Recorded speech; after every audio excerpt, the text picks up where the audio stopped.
Praise lord. హల్లెలూయా. దేవుని నామానికి స్తోత్రాలు. మీ అందరికీ నా వందనాలు తెలియజేస్తున్నాను. ఈ దినం కొరకు దేవుడు సిద్ధపరిచినటువంటి మాటలు, ప్రియ సహోదరి సహోదరుడా, నువ్వెంతగానో ప్రేమించినటువంటి నీ కుటుంబంలోని వారు, నీ బంధువులు, నీ స్నేహితులు నిన్ను ఒంటరిని చేశారని, నిపక్షముగా నిలవబడలేదని, నిన్ను చులకనగా చూస్తున్నారని కృంగిపోతున్నావా?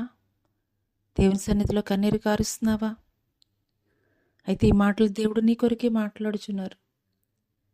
ఆదివారం సాయంకాలమున శిష్యులు యూదులకు భయపడి తమ కూడి ఉన్న ఇంటి తలుపులు మూసుకొని ఉండగా యేసు వచ్చి మధ్యను నిలిచి, మీకు సమాధానము కలుగునుగాక అని వారితో చెప్పాను. ఈ మాటలు వింటున్నటువంటి ప్రియనేస్తమా, యేసుక్రీస్తు వారు పునరుద్ధానుడైన తర్వాత యూదులకు భయపడి తలుపులు మూసుకొని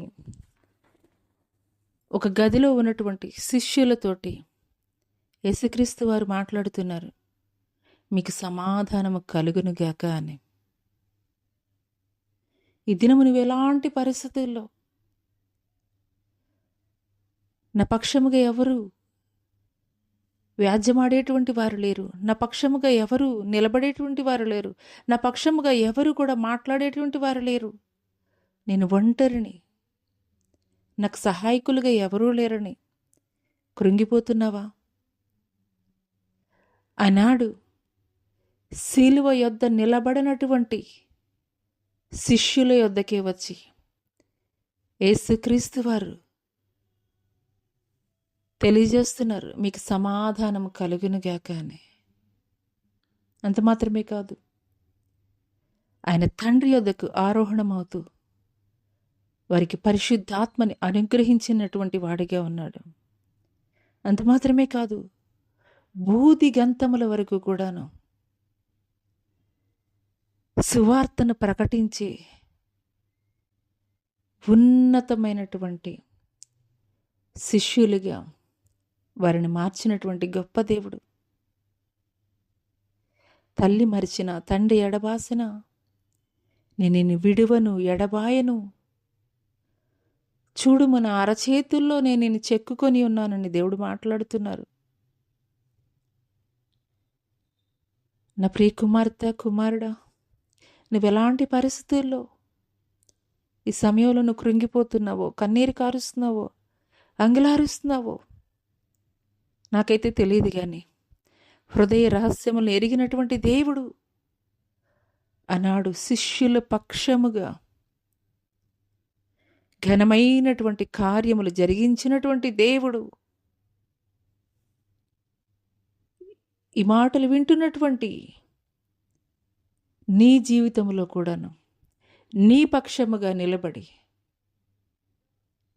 ఘనమైనటువంటి కార్యములు ఆయన జరిగించబోతున్నాడు. ఈ మాటలు దేవుడు నా కొరకే మాట్లాడుతున్నారని నువ్వు విశ్వసించగలిగినట్లయితే ఇప్పుడే మోకరించు, దేవుణ్ణి అడుగు, దేవా నువ్వొక్కడివి నా పక్షముగా ఉంటే చాలయ్యా, నా పక్షముగా ఎవరు నిలబడినా ఎవరు నిలబడకపోయినా పర్వాలేదు, నువ్వొక్కడివి నా పక్షముగా ఉంటే చాలయ్యా. ఈ రీతిగా నువ్వు ప్రార్థించగలిగినట్లయితే నిశ్చయముగా ఏ జనుల మధ్య అయితే నువ్వు చులకనగా చూడబడుతున్నావు, ఏ జనుల మధ్య అయితే అవమానకరముగా నా జీవితం ఉన్నది అని అనుకుంటున్నావు, అదే జనుల మధ్య లోకంలో జ్ఞానులైనటువంటి వారిని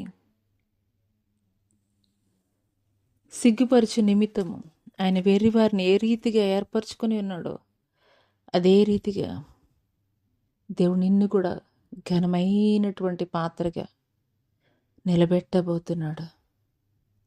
అటి కృప దేవుడు నీకు దయచేయనుగాక. ఆమెన్.